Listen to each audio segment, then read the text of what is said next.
Welcome back to another episode of Watching YouTube with me, Kevin. I want to start right away by talking about the prosecuting of Donald Trump because what's really interesting is there's a pretty left-leaning article and newspaper organization that just came out and said, wait a minute, maybe a big mistake is being made. And this was mind-blowing to me because I'm a big fan of trying to understand corporate and media biases.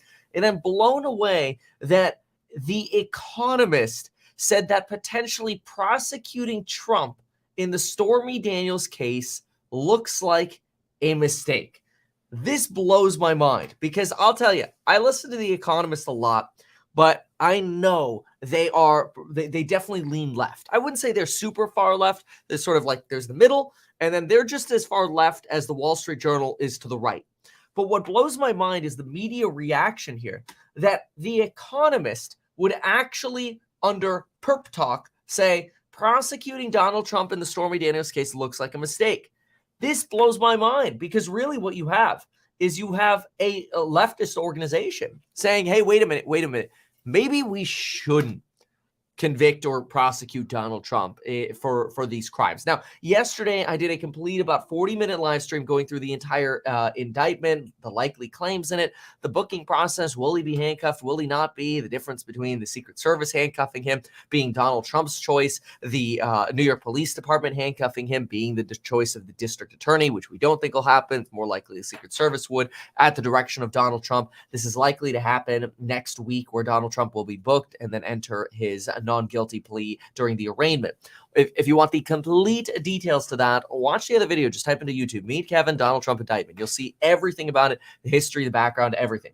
But regarding this reaction, I have to get through this because I think it blows my mind. So first of all, after so much speculation that it seemed America's media might have just repeated echoes, a grand jury indeed indicted the 45th president of the United States. This is, to use a term that is was worn out by the end of the Trump administration, historic. So they've already kind of got this sort of like tone of being a little like, all right, we're kind of over Trump here. And they're very clear about that. You'll see at the end of this article, they do not like Trump. But listen to what they say, and it blows my mind. Trump has been fundraising for weeks on the back of his potential indictment, which he predicted was coming on March 18th. It turns out to have been one of his more accurate posts. Again, sort of another slam at Trump for potentially hyperbole or exaggerating. But anyway, if Mr. Trump has committed a crime, it would be wrong to duck prosecuting him because it would put stress on America's governing institutions. In other words, if he did indeed commit a crime, of course he should be prosecuted.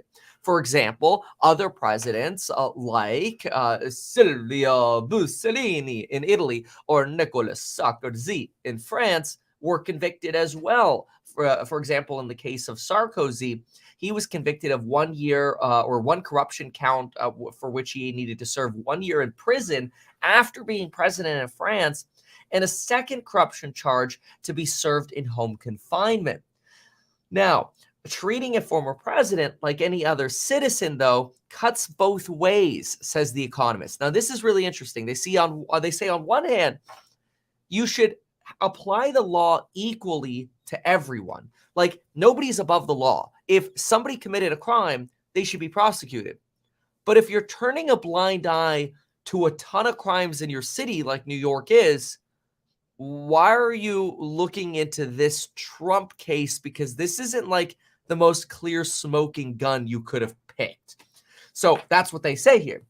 They say a prosecutor has to weigh the seriousness of a crime, the likelihood of securing a conviction, and the public interest in securing, not like the public's media interest, but like the public safety interest in prosecuting the crime. And then, of course, in this case, they talk about how potentially half of America is going to look at this trial as impartial and a political weaponization. And the other half of America is going to look at this as like, that's right, we're looking to serve justice. So we've got this real divide in America. Democrats cheering about, yay, Trump's finally going to come to justice, and Republicans, why are we weaponizing the district attorney, right? But now here's what I think is very interesting.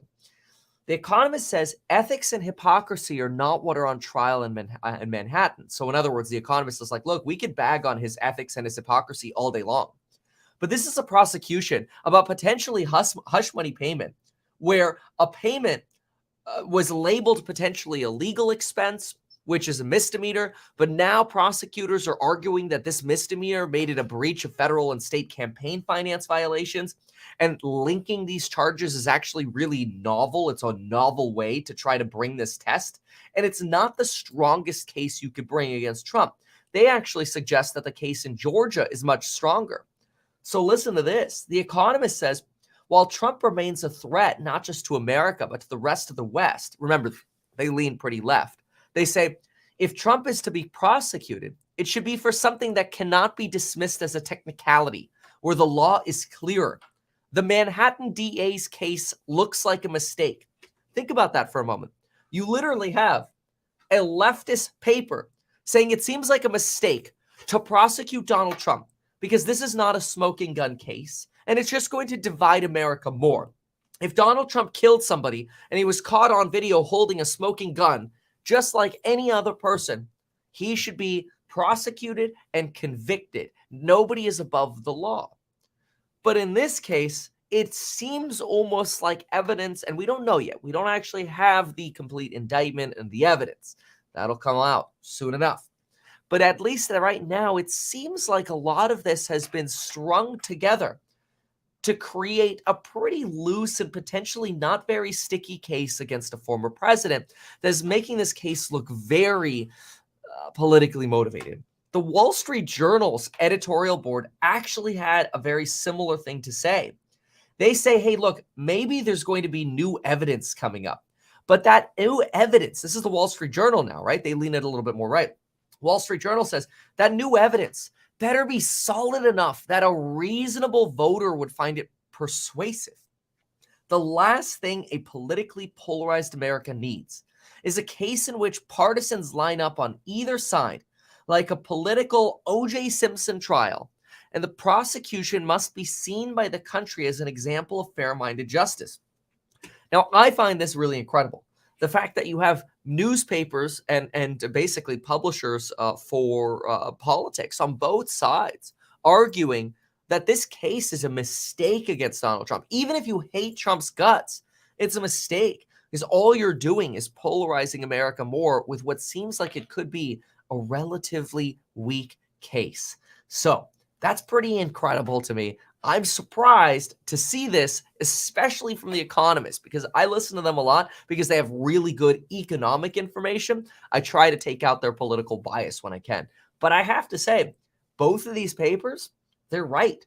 The people on the left and right, they're right here. This is probably not the best case to bring against Donald Trump. Now, though, we got to talk PCE. We've got the PCE numbers coming out right now, and the PCE numbers that we are looking for, inflation numbers, it is the Fed's preferred inflation gauge. Personal income comes in slightly higher at 0.3. The expectation was 0.2. Personal spending comes in slightly lower at 0.2 versus 0.3. Waiting right now for the inflation gauge, which is the deflator month over month, year over year. We still don't have that number. That number should be out in just a moment. Remember, you can now use buy now, pay later on the programs on Building Your Wealth, linked down below. You can get into those lifetime access for as little as $30 a month. I believe it's somewhere in the $30 a month. There it is, the deflator numbers. And we have deflator month over month matches 0.3, 0.3. Okay, we got a match. Deflator year over year comes in a little lower. Let's go. 5.0 versus 5.1 expected, 5.4 prior. Excellent, excellent. Oh, we got a revision down on the prior as well.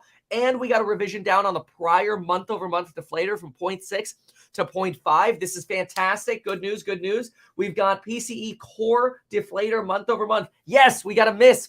0.3. It comes in low. 0.3 versus the 0.4 core expected. This is great, especially on the heels of Europe. The European Union just saw core prices accelerate from 5.6 to 5.7%, above the expectation of 5.6 in Europe. So this is really good. Obviously it's not a plummeting, but it's below expectations. Thank goodness. Thank goodness. The last thing we need is more runaway inflation. PCE deflator year over year comes in at 4.6. The expectation and prior were both sitting at 4.7. This is excellent. So what do we have? We have a little bit more income for people. Fantastic. 0.3 versus 0.2. That is good. People, however, are saving a little bit more. Personal spending comes in at 0.2 versus 0.3. Real personal spending, negative 0.1. You have that deflator month over month matching expectations for your headline. Your headline year over year coming in 1/10 below at 5%. We're almost in that 4% range. Let's go. And you got a prior revision down again of that headline number to 5.3 from 5.4, which is great. And then that month over month number, very, very important. Core PCE deflator, the Fed's favorite numbers here, folks, comes in under expectations, 0.3 versus the 0.4 expected, 4.6 for the year over year instead of the 4.4 expected. And we got a revision down on that month over month core deflator number. This is fantastic. Let's listen to CNBC for a moment while I pull up the actual report. Now up, the Dow was up about 90. It's up 130. Not huge. Yeah, boys. We're seeing that Bitcoin moved from under 28,000 back above 28,000. And then as you can see, the 10-year was 355. It's now 352 or so. And the 2-year also has the yield has backed off a little bit. But Steve, let's get reaction to this data from Tyler Goodspeed, a fellow for the Hoover Institution. It's a good fellow. And I love when we say a fellow. We got distinguished fellows, good fellows. That's a whole different thing, Tyler. Great movie, though. And former acting chair of the Council of Economic Advisors. All right, these introductions always take forever. Let's just go ahead and get to the report. It's just pulling up. Give me just one moment here.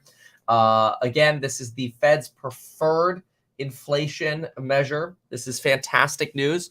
We're going to look at the actual document now. It's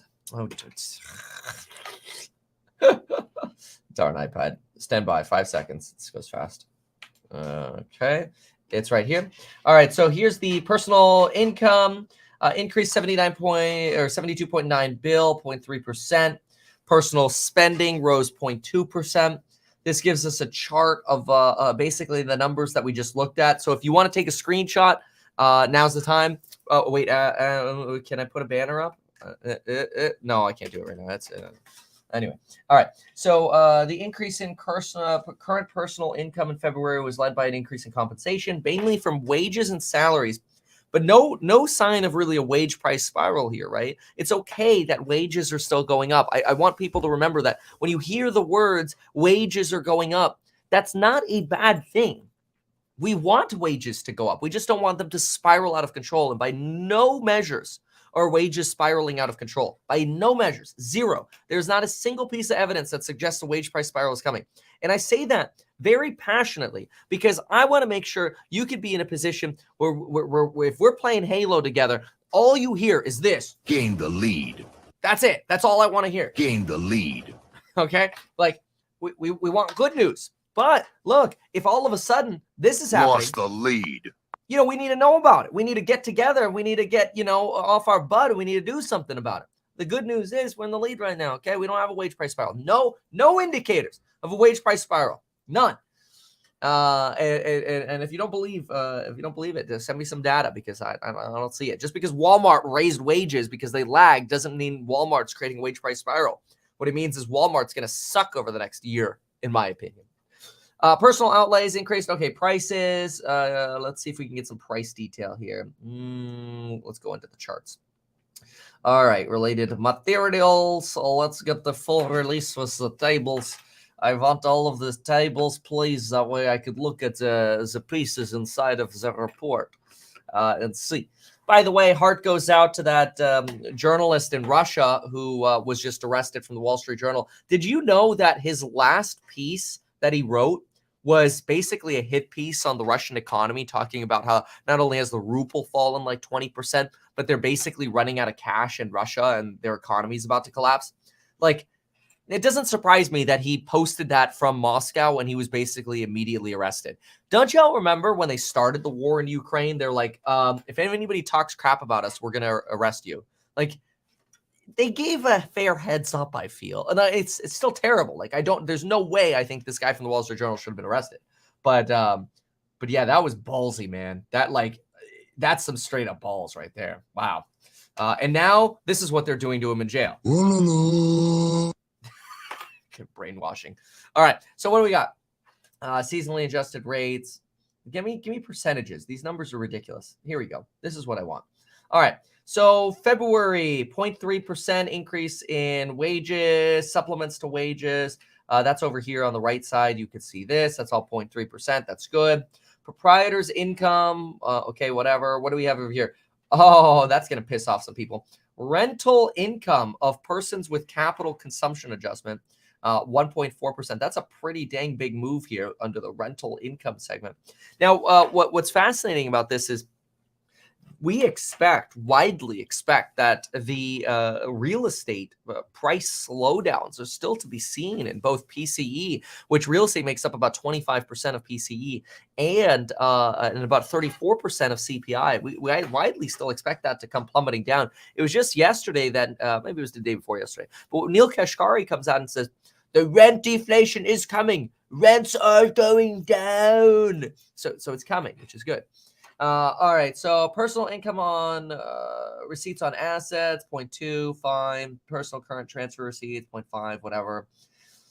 Personal consumption expenditures. There's really no good data here. Like, give me like the full chart, the full breakdowns.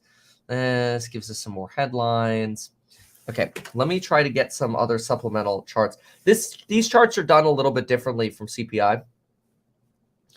So they don't as easily give us all of the various different components. Here we go. What is this? Seasonally adjusted quarterly rates. No, okay. Let me listen to CBC for a second while I figure this out.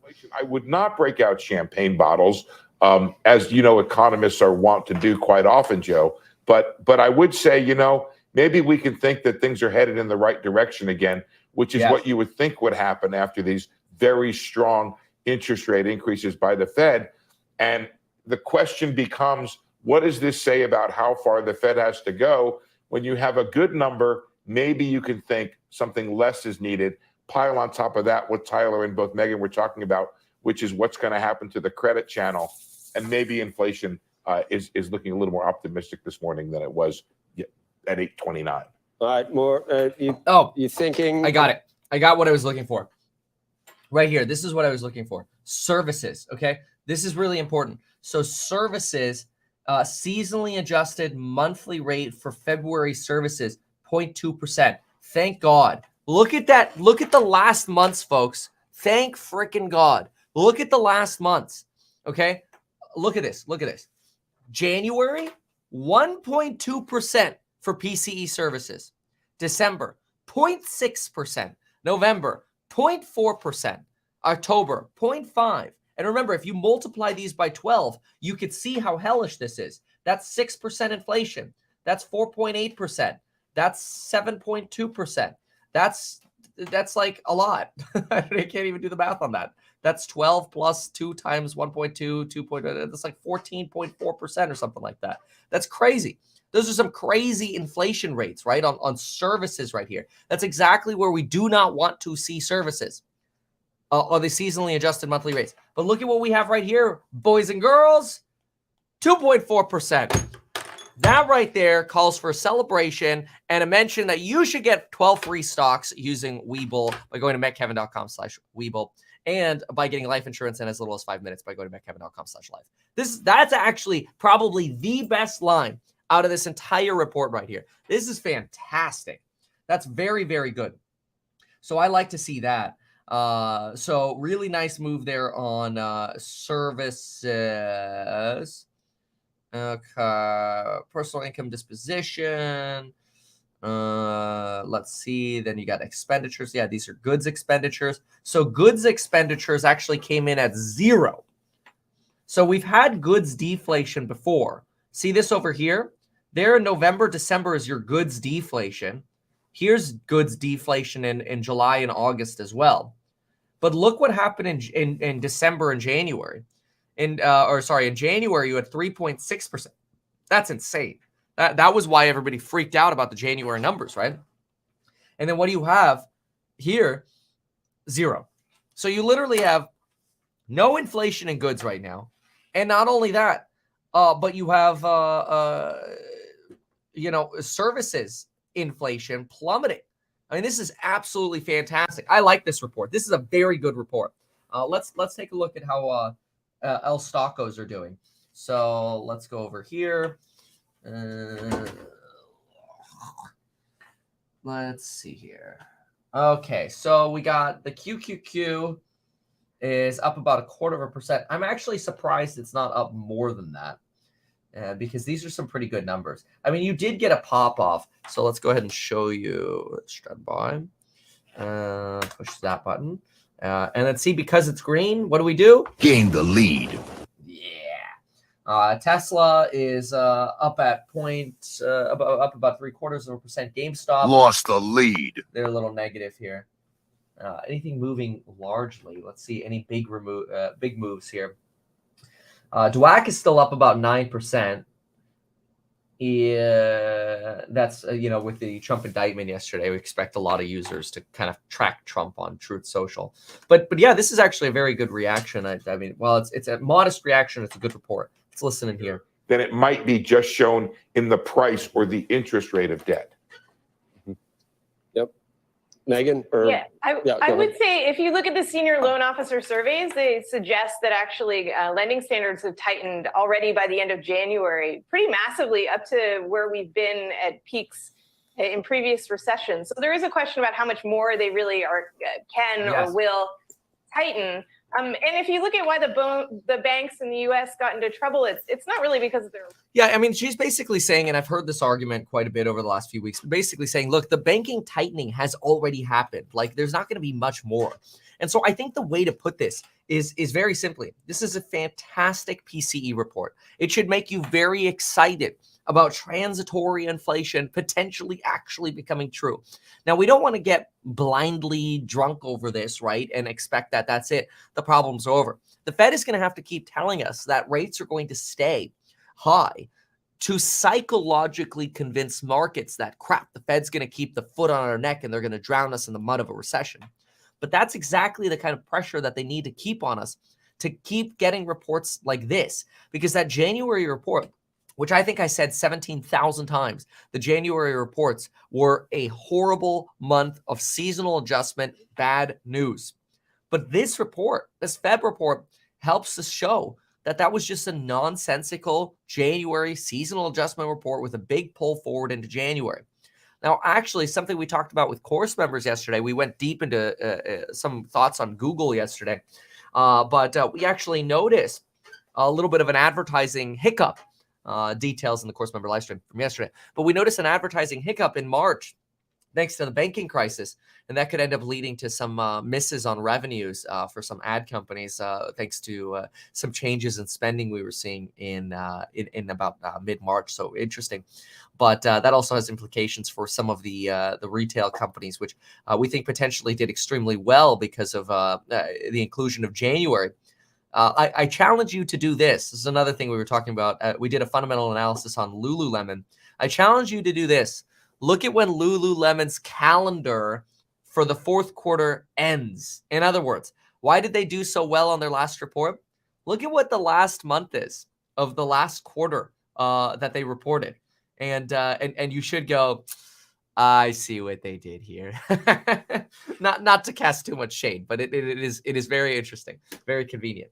So with that said, that gives us an update on the inflationary numbers. This is the Fed's preferred inflation gauge, and they're good. This is fantastic. No goods inflation, soft services inflation, and numbers that came in below expectations. These are great. These should motivate you to think about building your wealth in this Nike swoosh recovery by using the services link down below, whether it's buy now, pay later, or pay in full to get the courses on building your wealth. Check those out, as well as my real estate startup, househack.com. Thanks so much.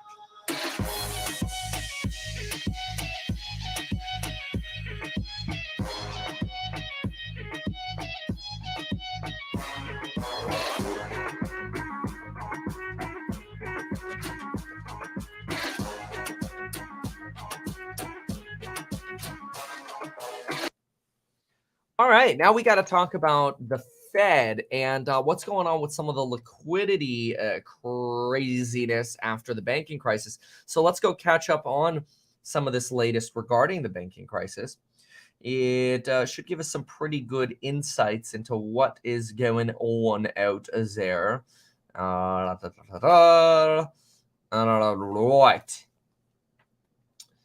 Give me about 10 more seconds here, and let's get these pieces up. Got it, and got it. All right, fantastic. All right, next topic, the stabilization. Now we got to talk about the Federal Reserve's actual stabilization of the banking crisis. Yes, the banking crisis is actually stabilizing. Now, this is a little bit mind-blowing to folks to hear because the liquidity numbers are actually starting to come down at the Federal Reserve. That's not what we were expecting. We thought this might be the return to QE, and that's it. We're screwed. We're turning the money printer back on already. Yikes. Now, fortunately, that is not actually what's continuing. So, through the week of March 29th, we've had borrowings outstanding through these new liquidity facilities of $152.6 billion in borrowings. The prior week sat at 163.9. And since this is sort of a rolling account, not sort of a constant borrowing, but it adds it together, not borrowing every single week in this measure here. It's just the total balance outstanding through these facilities. What do we see? We actually see that the facility has shrunk by about $11.3 billion. This is actually outstanding because it suggests that, wait a minute, maybe the banking crisis is starting to fade and some of that money is already starting to get paid back to the Federal Reserve, which is fantastic. So what we should see at the Federal Reserve is actually sort of this quantitative tightening. Then we should see this sort of spike of liquidity, this injection, and that should actually slowly start waning down, which is fantastic because the last thing we want is in an inflationary environment to continue to essentially tighten, or rather, should I say, loosen by printing more money. Because as the Austrian economists tell us, if you expand the money supply, you should expect nothing other than inflation. And that's obviously stands in contrast to the Keynesian economists, who are generally those who follow the thesis of our political leaders. So take a look at the chart right here. Total assets outstanding at the Federal Reserve. It's pretty hard to see, but if you look closely enough, you could see that quantitative tightening. You see the explosion of liquidity, and look at that, folks. Boom! An inflection point to the downside. And again, those are the numbers that I mentioned to you. That's outstanding. Now, I want to get into some more of the details here. But I first want to ask you, do you know how to compliment a farmer? Obviously, you tell him he's outstanding in his field. Yay. All right. So anyway, of these two, there are $88.2 billion outstanding in the discount window compared to 110.2 in the prior week. And 152.9 total now. The discount window loans, by the way, keep in mind the discount window loans are usually 90-day loans. And the bank term funding facility loans, those shrunk as well. So both the discount window and the bank term funding facility shrunk. Bank term funding facility shrunk from 64.4 to 53.7. So good, fantastic news on shrinkages here. And generally on this channel, we don't like talking about shrinkage. We like talking about expansion. All right. So now let's look at what some of the reactions on Wall Street are to this. And what I want to do is I want to specifically start by talking about the some of the bank stresses as outlined by T.S. Lombard and Bank of America. T.S. Lombard, they're usually our bears, but let's go first and start with maybe a more neutral piece here from Bank of America. So take a look at this. Bank of America, sentiment has stabilized, but excess tightening remains a concern. What do we have? We cannot declare all clear yet, but actions by policymakers have calmed fears of regional bank spillovers for the moment. Thankfully, we haven't been hearing about more bank failures, which is fantastic. Still, this still leaves open the degree to which bank lending standards might tighten over time. excess tightening remains a risk. And this is true. A lot of people are measuring that near term. We haven't actually seen any kind of tightening. We haven't seen any kind of funding restrictions near term. That was according to NatWest. But that tightening may come in the future. Emergency actions have stabilized sentiment. That's fantastic. They give us a little bit of a rundown over here of some of the numbers that we've already gone through, which is great. Let's see here. This is the composite tightening indicator on loans. This here is sort of a, when you hear composite, it's really just a combination of multiple different indicators together. And really what they're saying is, look, we've already been in this tightening process for over a year here. This is the unanticipated changes in bank tightening. And you could actually see an inflection down over here at the end. So of Q4 last year. So basically we went into the year with a little less tightening than expected. We've got a little bit of a review here on GDP, which we covered yesterday, which is good. But let's look at some of their core views. So GDP growth has slowed to 0.9% in 2022 based on the Q4 over Q4 numbers. And we expect it to further decline to negative 0.4% in 2023, fourth quarter over fourth quarter, as the lagged effects of monetary policy and financial conditions cool the economy before recovering in the fourth quarter of 2024. In other words, Bank of America has this core view that we're going to see this kind of recovery, where basically this right here is where we're at a zero line. Bank of America says, hey, right now we're at about 4%, 0.4% GDP. We're going to go about negative 0.4. And then by the fourth quarter of 2024, we should be back out at about 0.4% growth, which is below trend growth. So what's still coming here, what is still ahead of us, which I'll highlight in green here. This segment is really still ahead of us, and obviously everything to the right of that. That's where we could really see earnings estimates come in slower, and maybe Morgan Stanley's Mike Wilson will end up being right. A mild recession this year and ongoing goods deflation should lead to disinflation next year. It's interesting. I think a lot of people were hoping that 2023 would be the year of disinflation, but it looks like it might end up being next year before we can actually shout. Gain the lead. Yeah. In headline, PCE grew at 5.7. Well, we just reviewed PCE for this last month, which I think is more important than the quarter-over-quarter numbers. The Fed raised the target for the Fed funds rate to 4.75 to 5 as expected. We no longer expect a 25 BP hike in June and now foresee a terminal rate, so one more hike in May. This is Bank of America's base case, basically. Construction spending moved up about 0.1% in February. It's actually a little bit surprising given the real estate slowdown that you would see even any kind of tick up over here, but you did a little bit. ISM manufacturing edged up slightly, but still in recessionary territory. Expecting auto seasonally adjusted sales rates basically to drop to 14.3 million for the year in March. That would be the annualized figure. Services still coming in a little bit hotter than the 50. Anything under 50 is generally a recessionary read. And so this kind of gives you a little bit of a core view from Bank of America on some of their thoughts. But now I want to look at TS Lombard because they're usually our bears over here. I mean, this person basically has bearish in their name, one letter away, and that's their chief economist, Beamish. I haven't heard of that one before. But anyway, global liquidity is drying up. M2 growth is negative year on year. That's the expansion of the money supply is actually negative, which means it's contracting, which is a disinflationary force in the US and already falling at the margin in the Euro area and the United Kingdom. Chinese M1 growth is stalwartly falling to rise significantly. What? I have no idea what that line is. I think they have a typo there. But anyway, money growth is a good leading indicator of nominal GDP growth in banking-centric economies of Northeast Asia and Europe, hence our forecast of an L-shaped recovery in Europe and China. Now, L-shape, that's generally not what you want to hear.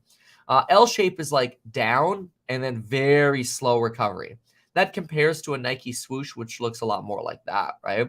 So L is usually not what you want to hear. Just think about it like taking an L. It's bad. Will the systemic drain on deposits slow? Obviously, a lot of people moving to money markets and such. We'll talk about where you might be able to get some yields in just a moment as well. Global liquidity growth is likely to remain slow or negative if policymakers continue as planned. Quantitative tightening, which destroys deposits, was just about justifiable if the economy had been powering ahead, while credit generation, which generates deposits, counterbalances QT's withdrawals. That just gives you a little background on how QT versus QE works. And to stem the bleeding, banks will have to raise their deposit rates, of course. So could China come to the rescue? If it were the 2010s, right about now would be the time when China would begin repumping the system. However, China China's ability to do so has waned through the 2010s.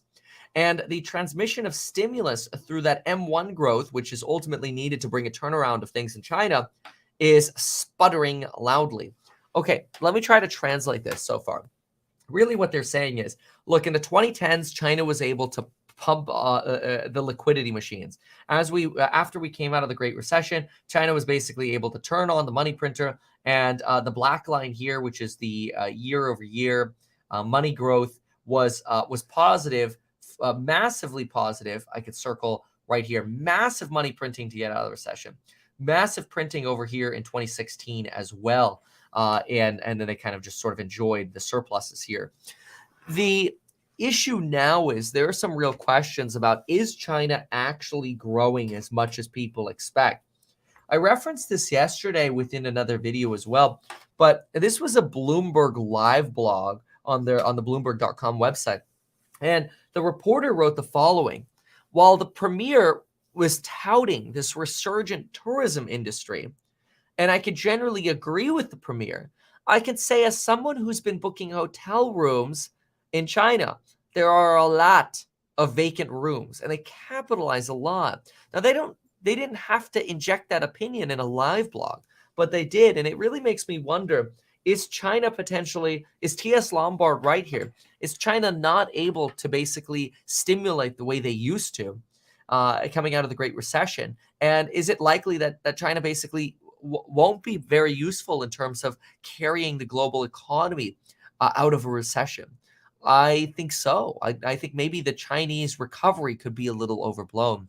Here gives you a chart of small bank deposits under particular strain. We see that leaving, obviously. Discount window, we saw that explode, although that's already inflected down, and they don't reflect that inflecting down. But if I were to draw that here, it would, because we just got these numbers late yesterday, it would probably look something like that. So a tiny little inflection down. At least it's not exploding again, which is good. So it really gives us an indication that the banking crisis is starting to stabilize. The question now is just, okay, look, if we can't rely on China to carry us out of a recession, then maybe what Bank of America suggests is accurate. Look, we're not going to face another banking crisis, but we're going to have these lags of the tightening that we've already experienced hit us hard by the end of the year. It seems that most economists are projecting a recession somewhere between Q3 and Q4. That's actually when I want to be buying for house hack. I think that's going to be potentially sort of a peak fear, high inventory period of time for real estate. Obviously, we don't have a crystal ball, and we can't guarantee that. We'll be able to make money no matter what, I expect, in house hack, knock on wood. We do have a funding deadline for accredited investors today, March 31st, and then hopefully we'll get to non-accrediteds by June-ish or so. It depends. We're expecting to file within the next week or two here. This is always something else that we're trying to put together a very nice package for the SEC. They haven't looked at any of it yet, and so we're excited to submit that in. But in terms of banking stresses, it does. I do think there is good news that we can conclude out of this. I think the good news is the banking stresses have faded. The bank contagion has actually been prevented. So, like what the policymakers did or not, I've had very strong opinions on this. They did, in hindsight here, it looks like they did the right thing. They prevented more bank collapses. I think most of us were expecting this was just going to be the beginning of the bank collapses. They prevented more bank collapses.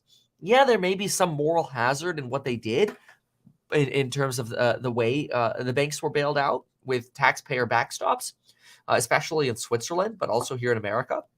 Taxpayers are backstopping Silicon Valley depositors. Outside of that, banking contagion has been limited. The banking crisis, I don't want to say is over, but and our eyes are still on the banking crisis, but the banking crisis is not a crisis anymore. The crisis has mostly been averted, dare I say. Now, it could pop up again. I think everybody's sort of woken up now to banking risk. But the vast majority of this crisis is over. Now we're dealing with the leftover of the crisis, which is inflation, which fortunately today reiterated an inflection down, which is fantastic. So the banking crisis is limited. Inflation is limited. What's the remaining problem? Well, the remaining problem is global and U.S. growth. And global and U.S. growth may shrink us into a recession in Q3 and Q4. So we'll see. But what we ultimately want is the Federal Reserve to U-turn on interest rates, not because of a recession, but because inflation has been conquered. If the Fed cuts rates at the same time as they declare that inflation has been conquered, stocks will skyrocket. I'm highly confident of that.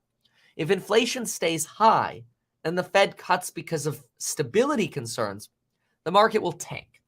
So, TBD. But right now, it looks like shallow recession, no banking crisis, and disinflation is still on its way, which is fantastic.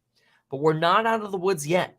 And since we're not out of the woods, I have to remind you to get life insurance in as little as 5 minutes via the link down below. Paid promotion. One day I'll actually fix the spelling of that.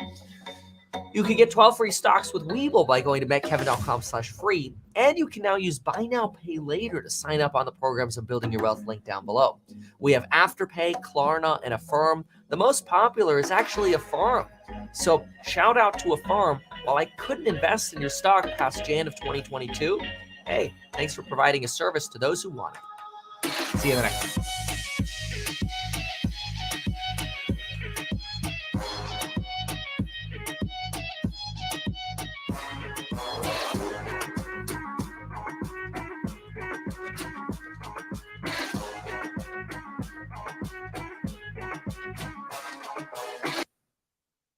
All right, somebody's making fun of my dangly zippers. You're not wrong. Maybe I don't. Maybe I could like tape them up. Well, I guess I didn't even realize that y'all could hear that. But yeah, that's annoying. You're right. Thank you. All right, now we're gonna talk about bank deposits. Where should you put your freaking money? We're gonna talk about exactly that after I finish this little chunk of coffee over here.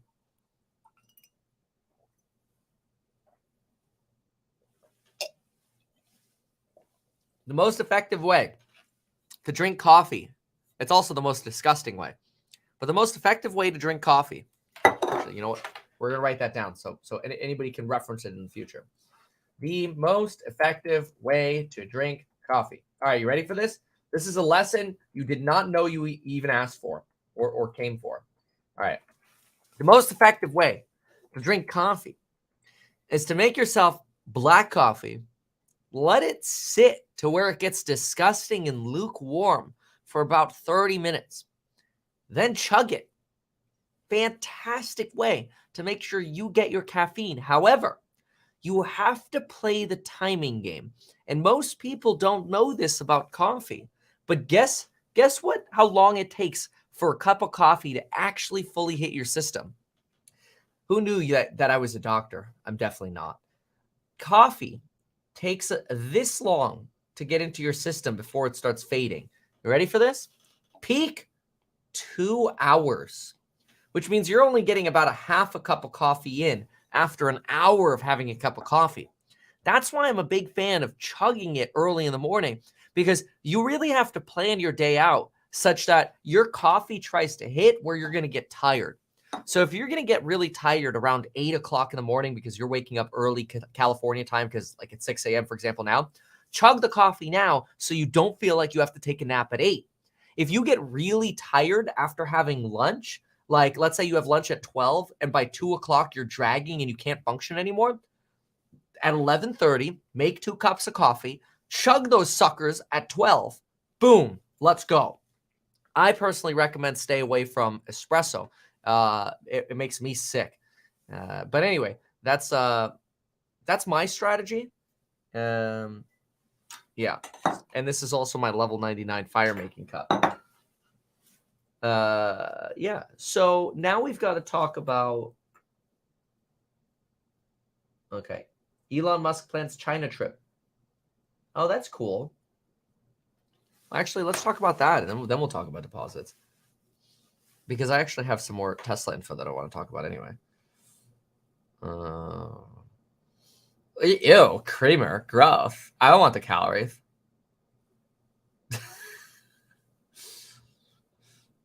Lauren has creamer as well. A lot of, I would say black coffee is disgusting. Like I don't blame you, but that's all I drink. I don't even drink alcohol anymore. All right. Okie dokie. Let's do a quick little Tesla update. Tesla, FUD, and China.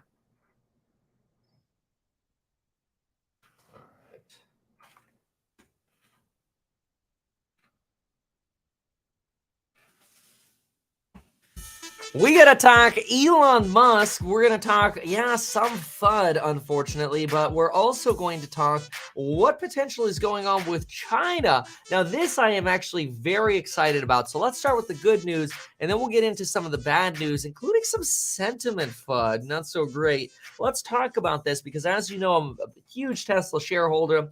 I have an actively managed ETF. It's one of our largest positions. Big fan of that. You can learn more by going to meetkevin.com. That's also where you'll be able to learn more about my courses on building your wealth, my affiliates like life insurance or Webull or whatever. It's all at meetkevin.com. And even though I'm a licensed financial advisor, I can't give personalized financial advice to you unless, obviously we had like a contract and we're doing personal financial advice. But in general, I like to provide financial insight and commentary. And what do we have here? So Elon Musk plans trip to meet Premier. Now, I want you to know this. Before we read exactly what's happening here, the Chinese Premier just gave a speech 2 days ago. I read the entire speech. Well, the transcribed version of it because I don't read Chinese. But anyway, well, like Mandarin. But anyway, the Chinese Premier echoed a lot of what Xi Jinping talked about. And what they did is they talked about how they want to encourage entrepreneurs to come to China, how they actually use Tesla as an example. In Chinese propaganda media, they regularly actually use China or Tesla as an example of a winner, somebody who came to China and blew up because they came to China. China wants more of that because they realize their economy isn't reopening as fast as they'd like. And the best way to encourage growth in GDP is to encourage more manufacturing, something they're good at. Keep in mind, China has gone from manufacturing Barbie dolls to manufacturing really advanced things and doing it better than the rest of the world. Not only advanced cars, advanced phones, like assembling the iPhone, but also chip making. But think about this. China, according to a phenomenal piece in Foreign Affairs magazine, this was like a 25-page report that I read on China. And what was so phenomenal was the Foreign Affairs talked about how China got into the solar panel industry after 2010, and the Chinese government accelerated the solar panel industry so much that now most solar panels in the world are A, manufactured in China, and B, the best solar panels and the most efficient solar panels are in China. So gone are the days of Chinese manufacturing being the cheap crap. It's actually starting to get really good, and in some cases, better. And in Xi Jinping's speech, he made it very clear that they want to promote the C word, not communism, capitalism. That's insane. Now, what was crazy about the speech, and if you read it, I'm just going to give you the summary here. What was crazy about the speech, which the premier just echoed 2 days ago, is they make this argument about how great capitalism is for their society. But don't worry, we're still going to have socialism. So they're like, common prosperity is still really important. Oh, but capitalism is so great. Common prosperity. So it was really an interesting duality. So when you think about that in regards to China, I want you to think about what this meeting between Elon Musk and the premier could be about. It could actually be about something that I predicted in April of 2022. Now, I was way too early about it. So I was not ahead of the curve on this one. But maybe Elon Musk are listening to my converting of them, that they need to copy and paste factories in China. That's my opinion now. I don't know. But I actually think copy and pasting Tesla factories in China could be a really good idea, whether it's for mega packs, which has been rumored, whether it's with battery partnerships, although we're probably going to have a Tesla battery partnership in America with CATL, so that way they're American-made batteries. But maybe where those tax credits aren't necessarily impacted, that is the Inflation Reduction Act tax credits, which require certain percentages of cars and batteries to be made in North America, which is why we have Giga Northeast Mexico. And we have partnerships between obviously Canada, Mexico, and America to make sure that Americans can still get their tax credits via the Inflation Reduction Act. It's important to consider that a lot of Tesla products could be made in China. And I find this quite fascinating. Despite worries about Chinese-American relationships, called Sino-American, Elon Musk plans to visit China in early April to meet with the premier, as reported by Reuters, who cited two sources with direct knowledge of the trip. Tesla's second biggest market, this is via Zero Hedge, by the way, Tesla's second biggest market after the US is China, where the company operates a massive factory in Shanghai. The precise timing of the visit hinges on the premier's availability. However, Musk's previous visit in China occurred in early 2020 when he hosted an event at the Shanghai factory. 1 year earlier, he met with others during the same premier, who wasn't the premier yet, during which Chinese officials praised the billionaire for investments into the country. This is the same thing that has been happening, and it's actually phenomenal. Now, I will say, something we talked about yesterday in the course member live stream. This is what we do. We regularly talk about fundamental analysis and ideas that course members have in the course member live stream. Give you a quick rundown on some issue that came up with Tesla is the possibility that in 2024, individuals won't actually get their tax credit for cars as a rebate on their tax return a year later, but that car sellers, now specifically quoted as dealers, which we're not sure how that'll apply to Tesla since Tesla doesn't have a dealership model, but that could potentially have some cash flow implications for Tesla. Think about this. If Tesla sells about, say 1.2 million United States vehicles, they could have a cash flow impact of about $9 billion. Because right now, if somebody buys a Tesla, you buy a Tesla right now, buy Tesla right now here in March of 23, you don't actually get your tax credit of $7,500 until April of 2024 when you go file your taxes, right? Unless you file quarterly and you do the accounting to try to adjust for that earlier, and then you pay a little less in. That's pretty rare. For most people, they're not actually going to see that money until April of 2024. And the beauty for Tesla is Tesla gets, let's say the car sells for $50K, Tesla gets the full $50K right away, whereas the user doesn't get their $7,500 rebate until April of 2024. So that creates a lag time for users. Now, by moving that credit up over here, what you actually do is you motivate the buyer to buy a vehicle sooner, which is good because that could lead to more sales. However, now it puts the onus on Tesla to actually recoup that $7,500, which means Tesla would only be getting $42,500, and they would be getting an asset of basically a payable of $7,500. Now, it's possible that Tesla could negotiate with the U.S. government and say, look, I can't wait a year for this money because on 1.2 million vehicles, that might be something like $9 billion. That kills our cash flow. Okay, Tesla had free cash flow of like $1.2 billion, I think it was last quarter. Okay, that's like per year. This is like 2 years of current free cash flow. That would suck. Now, Tesla could open a line of credit, but then they'd be paying interest on that $7,500 for 1.2 million vehicles for a year. And obviously, it wouldn't be lumpy, or it wouldn't all happen at once. It would be spread out over the year. So maybe it wouldn't be $9 billion for the full year. Maybe they'd sell more vehicles because of this. And maybe it's also possible that the government helps sort of provide these rebates earlier, like I said, quarterly for corporations. So maybe it wouldn't be that big of a cash flow impact, but it is something that I personally think, bottom line, Tesla will probably end up figuring out, but something that'll actually end up being net positive for the consumer. So I'm not too terribly worried about that.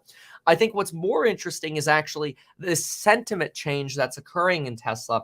I notice a lot of Tesla bulls, and I really consider myself more bullish on Tesla now than I have in the past, which is crazy because I feel like I'm already pretty bullish on the company, but I'm also willing to address FUD, right? I feel like there are a lot of folks who can see no evil with Tesla, and it's just no. There's no evil with Tesla. No. There are problems at Tesla too. But one of the interesting things that I'm noticing is a sentiment change. I'm noticing a sentiment change amongst a lot of retail, and this is totally anecdotal, but it's a totally anecdotal sentiment change that I'm noticing on people who are like leaders of Tesla owner clubs or previous like massive Tesla bulls who all of a sudden are like less enthused about Tesla. Like people who have described themselves as an 11 out of 10 on the Tesla bull scale are like, I'm still a Tesla bull, man, but I'm like an 8 out of 10 right now on Tesla. And I'm thinking to myself, are you scarred because the stock went down? Like, is this, dare I say, emotion that we're seeing? Of course, people are always going to get emotional. There's no question of that. But I do see a sentiment change that I think is actually somewhat unjustified for Tesla. But it's something that I think is worth pointing out because it is, if you see people around you a little bit more bearish on Tesla, where Tesla is probably firing on the cylinders of manufacturing better than ever before, even though their gross margins are expected to take a hit here in Q1. I think it's really interesting that that sentiment is changing in a way that implies that Tesla might have a little less retail support than it used to have. So I think that's something to pay attention to. It's anecdotal, so pay attention to it in your area and see what you're seeing. But personally, I think probably the biggest reason for that would be the stock went down. I think it's emotion that's playing through. Now, I do want to talk about what the Financial Times just said in two different areas about Tesla. These are potentially not the best stories, but I think they're worth addressing. So I want to address those. Of course, right before I do, I want to remind you to check out the programs on Building Your Wealth link down below. I think I've got phenomenal programs on Building Your Wealth link down below. You can now use Buy Now, Pay Later to join them. You can also get life insurance in as little as 5 minutes. You go to metkevin.com/life. Do it on your phone, and you can actually Apple or Android pay for it recurring. And it just auto pays. It's super easy. It's super convenient, super cool. But on top of that, I encourage you to get 12 free stocks with Webull. So that way you could do as I do and hop on over here and track your favorite charts, including Tesla, which is up 1% in pre-market right now. Track these and yeah, check out Tesla and invest. So get 12 free stocks by going to metkevin.com/free. Okay, so now we got to look at Financial Times pieces here. The first piece is this one. It says Tesla cars lose value faster than rival models after price cuts. And they basically say, look, after Tesla cut its prices, Tesla used vehicles have suffered substantially more depreciation than other vehicles. For example, they say here, in contrast to a Model 3's predicted decline in value of 46%, a Polestar bought in January would be worth about 35% less. So they suggest there's a steeper depreciation in Tesla models, potentially making them more expensive to finance or lease in the future, specifically leasing, since leasing factors in depreciation, whereas financing doesn't, since that depreciation is on you, whereas leasing is on the lessor, the company that actually owns the car still. And it's a piece that really, I think what it's trying to do is suggest that, look, because Tesla cut its prices so aggressively, they're probably getting a hit a little bit harder on depreciation curves. I think that could end up being temporary, but it's something to pay attention to because total cost of ownership for the vehicles could go up because of that. And then a second FUD story that came out was this piece: Tesla's price war in China backfires as BYD sales surge. And really what they're doing is they're talking about Tesla having cut prices, leading BYD to also lower some prices at dealerships. And all of a sudden, BYD sales are growing 80% year over year. Now, what they do not do in this article, which I think is unfair, they do not separate out the growth of BYD's plug-in hybrid and battery sales. They actually lump those together, suggesting that their sales increased 40% year over year from 34% last year, while Tesla China only grew 7.8% year over year in China. Now, I think that's a little unfair because you're really comparing this plug-in hybrid world. You're lumping these two together and comparing those growth rates to Tesla. And I think that's a little disingenuous. Those should be divided out. So I'm not so terribly worried about that. So with that said, look, I think Tesla is still a phenomenal play. I think the valuation is fantastic. I do have some concerns about sentiment, but in terms of fundamentals, I think Tesla is in a phenomenal position. And I'm not terribly concerned about the future of Tesla. If anything, I'm super excited about Tesla. And I hope you're excited about Tesla as well. Because, yeah, there are always going to be some FUD stories. But I think Tesla can do some great things in China and actually help China's GDP explode. Thanks for watching.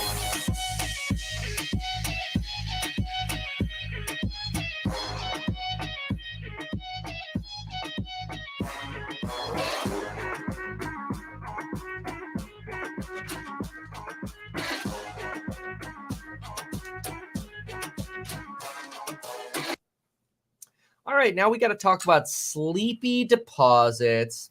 Oh no, sleepy deposits. All right, here we go. Stand by. In a new piece out by Barclays alleges that depositors have been awoken. And in this video, I want to show you potentially where you can invest your money or park your cash and earn some of the highest yields presently available. We're going to go through those right after I mention to you what the heck sleepy deposits are. Basically, Barclays makes this argument that suggests, look, if you had cash at a bank account and you're like, look, I've got my money sitting here at the bank. It's really hard to go open a new bank account because my bill pay is here. My QuickBooks is linked. Everything is linked to my bank account. Do I really want to go switch banks right now? No, not really. The banking crisis potentially gave people that kick in the butt to say, nah, I need to switch banks. Oh, I could actually earn yields on my cash?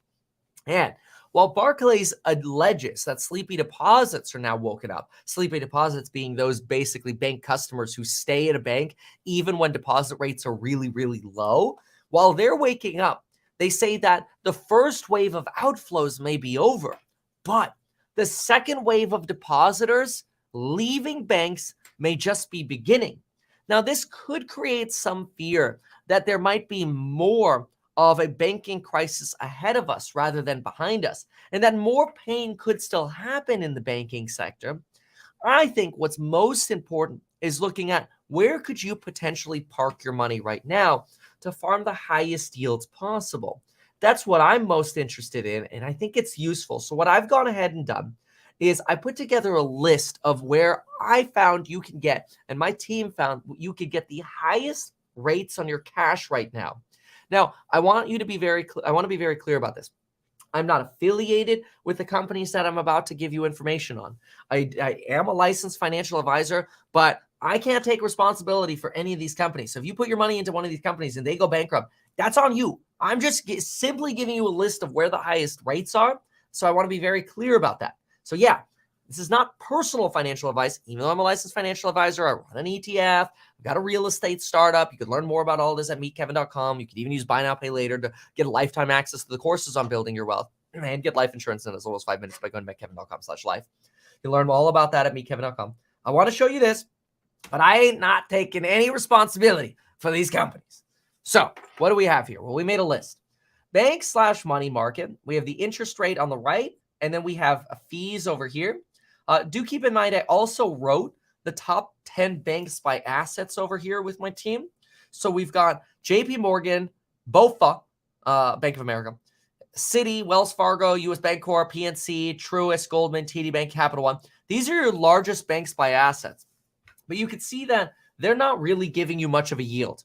What they're doing is they actually have pricing power because they have people stuck in their companies, they can charge or offer a lower yield because they don't need to offer people a higher yield to have them stay.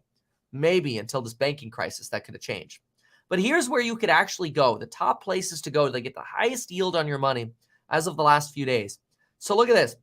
CFG Bank is offering 4.7%. Mercury Treasury 4.67. Schwab Value Advantage money market funds. Money market funds are exploding right now. They do have small fees, but they're relatively low. For example, if you're at Vanguard already, here's a Vanguard fund that gives you 4.52% with just an 11 basis point fee, very, very low.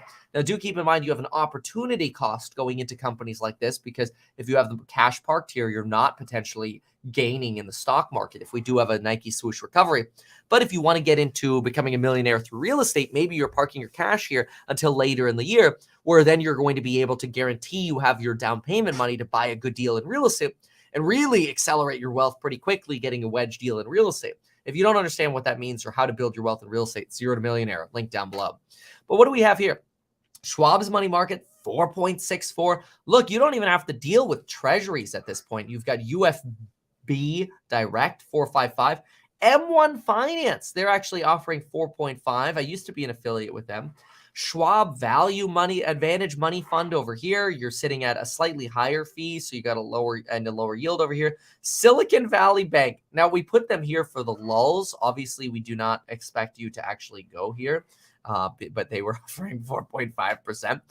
So keep in mind, some of the smaller banks, they might be trying to attract you with these higher yields.